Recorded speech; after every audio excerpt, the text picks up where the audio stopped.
Hi, I'm Katie Cat, and this is our weekend Astro Tarot. It is February 25th, 2023, and I'm going to go through the same process that I did earlier in the week, where there will be 3 parts to this video. The first part, I will be introducing the cards for the day and the energy that we are working with. Then I will go into how that is showing up by way of astrology transits, because a lot of the cards do actually reflect on things that are going on astrologically. And then I will show that diagram that I have been sharing recently to just show you where the planets are in the sky so that you can identify them if you go out tonight and look up.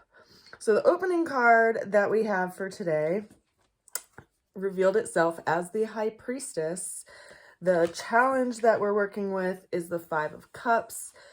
The way we're getting through the challenge is via the Queen of Wands, and the ultimate outcome, which is a little bit of a relief by way of what's showing up, is the 6 of Cups, clarified by the 4 of Wands.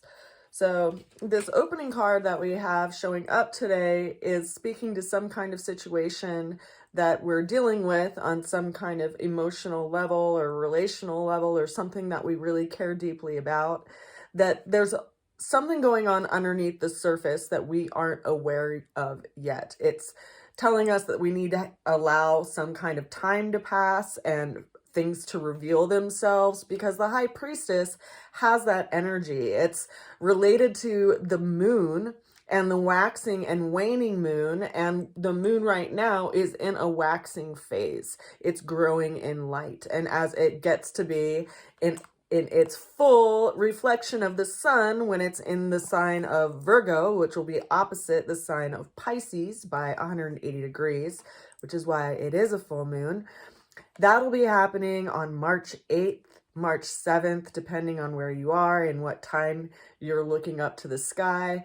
And that, interestingly enough, is going to be giving us a lot of reflection in this time. And consider that full moons are typically times where things that are under the surface get revealed. And so there's this time element that is being reflected on in this opening card, which is telling us to wait, to listen, to observe, to allow things to come together as the moon literally, quite literally, grows. Now, the challenge that we are working with today came in via the 5 of Cups. So some kind of loss, some kind of, feeling of hardship around something that we valued. We see that this person is looking down at 3 cups, and yet there's 2 cups that are standing up behind them. And so here is our challenge that we're working with over the coming weeks, and likely especially over this weekend, if there's a fresh situation where you're looking over something that possibly causes you some kind of emotional strife. And there's an element to that that's really taking away your energy, and it's taking it away from realizing that there's these 2 other cups standing up behind you that are, in a lot of ways, waiting for you to realize them and take them into your hand, but you won't be able to receive them and take them into your life if you keep looking down at this thing that has been spilt, at this hardship or this loss. So that's our challenge, that's our friction, that's our work that is showing up for us. Now, the way we get through the challenge came in by way of the Queen of Wands. So this is an active creativity. Where do we want to apply our will? Where do we want to apply our effort? This is an Aries governed placement as far as the court cards go in Tarot. And right now in Aries, we have Jupiter, we have Venus, which just moved into Aries, and we also have Chiron. So we have this energetic where there's this expansion around possibly some kind of old wound, and yet the Venus element that's adding into that conversation is bringing a sense of compassion and understanding to it. And so in a lot of ways, it's asking us, how do we want to apply our energy to the situation? And consider that the Queen of Wands is an energy of self-development. And what we are going through right now in a lot of ways is asking us to come to the table in a new way. And what is it calling you to do in that respect? Now, I say that and add a lighter note to things after the Five of Cups, because we have the ultimate outcome that showed up today by the Six of Cups, which is this emotional wish come true. This is one of the most beneficial cards in the deck.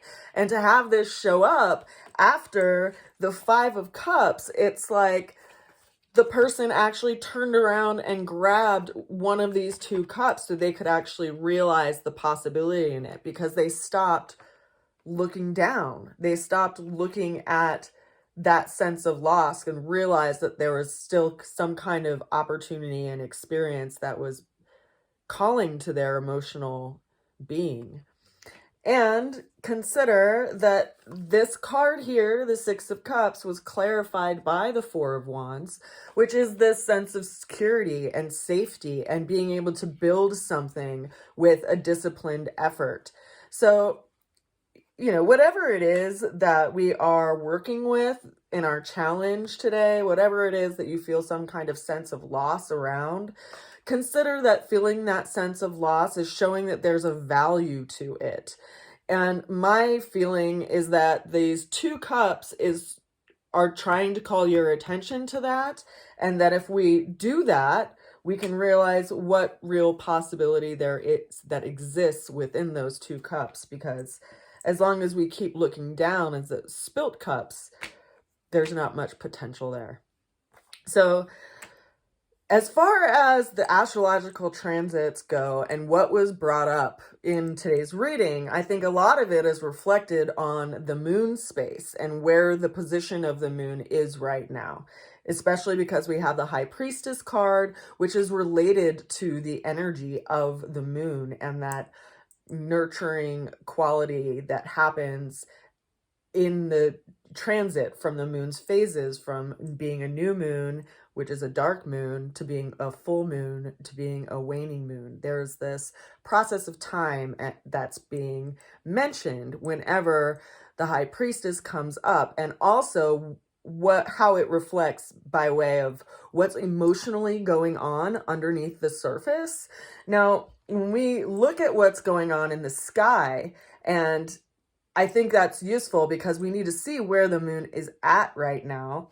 The moon, coincidentally enough, is in close proximity to Uranus, which is up in Taurus. Now, Uranus is a planet of unexpected changes and shifts that we can't control, but the shifts and the changes are bringing in some kind of new energy that's encouraging us to change our position and to respond, and you have to respond in that change. And so in a lot of ways, it forces us to move out of our comfort zone. Now, consider that Taurus is the sign of our values and our resources, and we've had the planet of Uranus in the sign of Taurus for a couple of years now, and we can see how it's been upsetting a lot of things on the global scale as well because of some energies that were going on in Capricorn. But that's a whole nother video to talk about. What I want to talk about today and point out is that the moon is really close to that placement of Uranus up in Taurus, which means that they're in a room together. They're having a conversation together. And it's like our emotional center and our emotional being is having a conversation with these big shifts and these big changes that have shown up in our life that are asking us, what do we actually value? And what are we willing to stand up for and stand behind?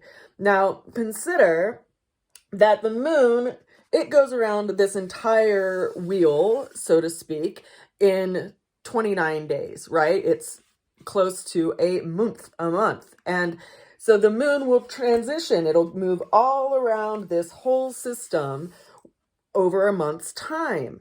And what it does is it comes into close proximity with other celestial bodies, and it also brings about reflection. And so what I was mentioning earlier about this time period between what's happening presently and the full moon, consider that the moon is going to be plugging along. It's going to be in a conjunction with Mars in Gemini here in a couple of days. And so that will also likely stir a lot of conversations and reflection in that aspect of our lives. And then the moon will keep plugging along, and it'll eventually be over here in this placement of Virgo, which is when it is at 180 degrees of the sun. And that is going to be when the moon is full, so to speak, because we'll be able to see the sun's surface, the sun reflected on the moon's surface. And that's when a lot of things get brought to a head. Things get revealed. Things are able to be seen, and there's no way to avoid it. And consider that during full moons, there is the highest peaks of tides and the lowest falls of tides. And we are over 70% water. And so a lot of the times when the moon is full, it brings things to the surface in people. And if you have a strong placement in an earth sign, which is going to be in a trine relationship to this moon, or if you have a strong placement in Pisces or any of the water signs, it's going to be reflecting on you and affecting you in other ways as well, because it's going to be in opposition, so to speak, to the sun placement of Pisces. So there's a lot of information gathering that will come to a head over the next week or so, because consider that the full moon is going to be happening on March 7th and it's February 25th now. So we have a little bit over a week before this happens. And so I encourage you to wait and allow things to come in to you, allow things to be brought to you by way of information, and see how that sits and how that fits, and ask yourself what it's actually asking you to develop in your life. And perhaps that's where our attention needs to go, rather than, looking down at these 3 cups. So tonight, right, if you go outside and look up to the sky and you are facing south and the sun is going to be over here setting, you're going to see Venus and Jupiter in really close proximity. Venus is going to be gaining on Jupiter for the next few days. They're going to be in a conjunction on the 2nd. So you'll be able to see them kind of plotting their course closer and closer to each other as the next few days move forward. And then you'll see the moon up here beyond them over here in Taurus. And then you'll see Mars over here in Gemini. So the setup that you'll be able to see in the sky, if you look up, is Gemini at the zenith, the moon, then then Jupiter, and then Venus. So Venus is going to be the closest to us, then Jupiter, then the moon, and then then Mars in Gemini, which you should be able to see. The other planets, it's hard for you to see based on how far away they are. But I hope you all are well. I send you a big hug as we all move through this. And I encourage you to turn around and acknowledge those 2 cups and see what they're all about. I'll see you again soon. Bye for now.